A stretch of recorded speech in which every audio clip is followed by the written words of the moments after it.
This is a survey we've now been running for 8 years, and it is a survey of PNG's top 100 companies, or rather a representative sample from that group. So when I say representative sample, what I mean is that we make sure that there is significant responses in the survey from every significant industry sector in which it operates in Papua New Guinea, from manufacturing to mining and petroleum, through to forestry, fisheries, agriculture and so on, so that it is a genuinely representative sample, and of course services. The results are published in our annual Business and Investment Guide, Business Advantage Papua New Guinea. There's a copy available next door. If you haven't already picked one up, you're very welcome to take away a copy with you. If you just go to the Business Advantage table, you'll be able to grab a copy free. We're about to start work on the next survey.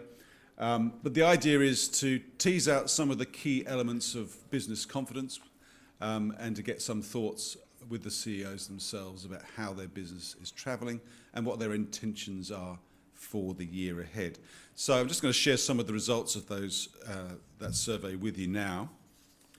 The first question in order to get some sort of base idea, is we asked them about whether profits met their expectations in the year just finished. So this would be for 2018.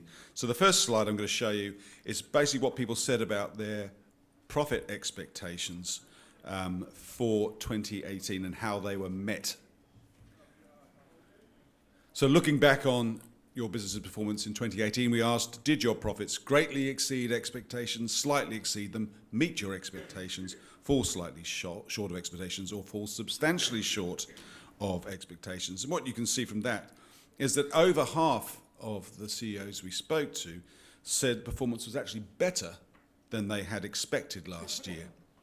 With 10% of them saying profits were up substantially.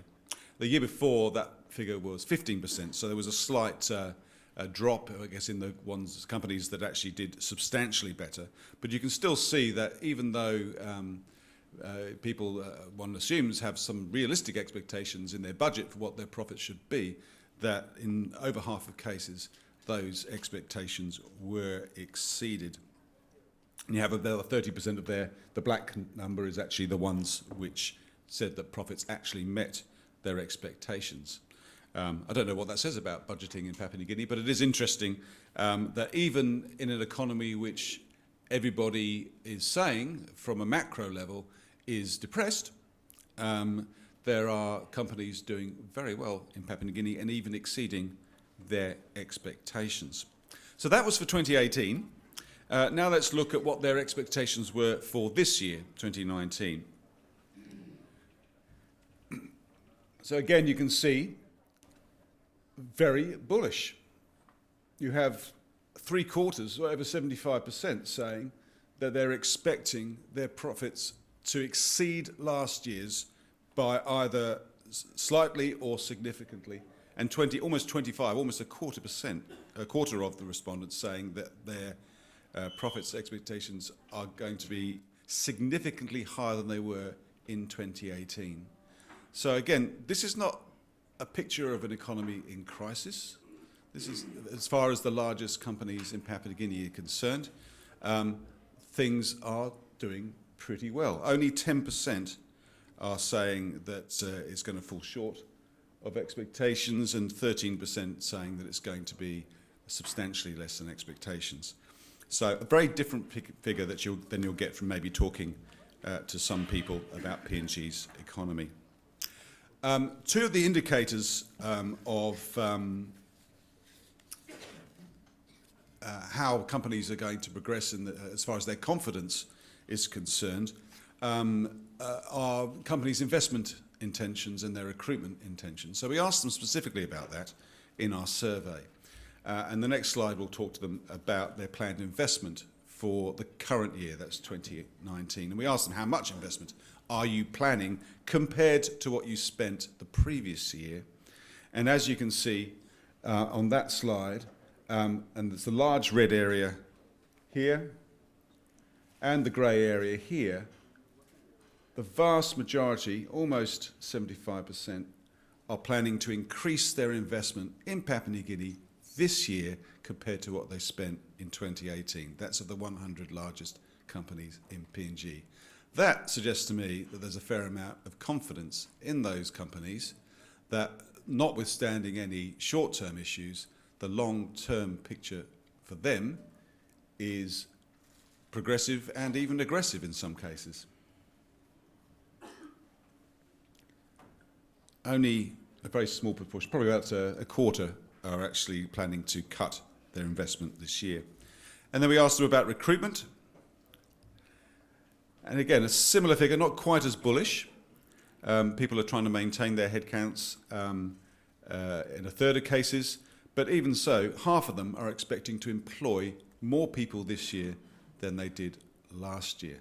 So again, that shows to me a certain degree of confidence in the economy that certainly isn't reflected in maybe in the SME sector. If you look at the Bank of Papua New Guinea's recent employment figures, and maybe the SME sector has been more affected by the downturn, but the top end of the economy, the largest companies and the largest employers in Papua New Guinea are still planning to recruit. The last slide I'm going to show you is about impediments to business. We asked them a question, and it's really what's on your mind? What is the big impediments to your business right now? And the list tends to be similar each year, but what is top of the list almost invariably changes every year, which is interesting, depending on what cycle Papua New Guinea's economy is in. So these are the results for this year's survey. Unreliable telecommunications. It's the single biggest issue nominated by the CEOs of Papua New Guinea as their number one impediment to doing business. That cable can't get fixed soon enough. That's what that's telling you. People just can't wait to fix that telecommunications network. And that also shows to me that these CEOs are not only probably welcoming improved telecommunications infrastructure, and we'll hear more about that tomorrow, exactly what's happening with improving that area of the economy. But almost certainly these are the companies that are going to be able to take immediate use of that cable bandwidth when it becomes available to them, and are probably already have plans to make use of that either for e-commerce or cloud services or whatever they might be using. So shortage of expertise and skills has risen on the list this year. That's when we first started this survey 8 years ago. It was during the LNG boom, and shortage of expertise and skills was one of the areas that was really causing a lot of pain. I don't remember people were saying that you could earn more holding a stop sign up in the Highlands than you could teaching in a classroom. And so a lot of employers were saying people were leaving them for other jobs, and it was very hard to retain people and even get those skills in the first place. We're starting to hear that again. That suggests to me that people, if there's a skills shortage, that's something that needs to be addressed by the agencies responsible, because that's something that's starting to hurt again. May well be an impediment to the growth of the economy over the next few years. Security and law and order is always up there. Foreign exchange was the top issue last year and is no longer the top issue. I have to say, though, that since we ran this survey, anecdotally, there's been a fair amount of concern about foreign exchange in the last few months. Ilias from the World Bank is going to be talking a little bit about that next. So stay tuned for what he has to say about that. And then we just follow the list down. Lack of government capacity to deliver services to business, unreliable utilities, competition, that's always on people's mind. In some developed countries, I'm sure competition is the number one thing you have to focus on, but in PNG, business has to focus on a lot of other things before they can get to competition, which is interesting. And corruption, contrary to what are often portrayed in the Australian media, for example, it's not a top order issue for business in Papua New Guinea. We're not saying it doesn't exist. Our CEOs are telling us it does exist, but it is not a top order issue for them. And then we go down the list to the other ones. So some interesting responses for that. In a nutshell, that's the survey. We keep it short and brief. The next survey will commence in Q4 of 2019, so very shortly. The results will be published in Business Advantage Papua New Guinea 2020, which will be our 15th annual edition of that publication. And we're looking in future to develop further surveys that might complement and augment this survey. PNG is an undersurveyed market. There's not a lot of business intelligence in the market.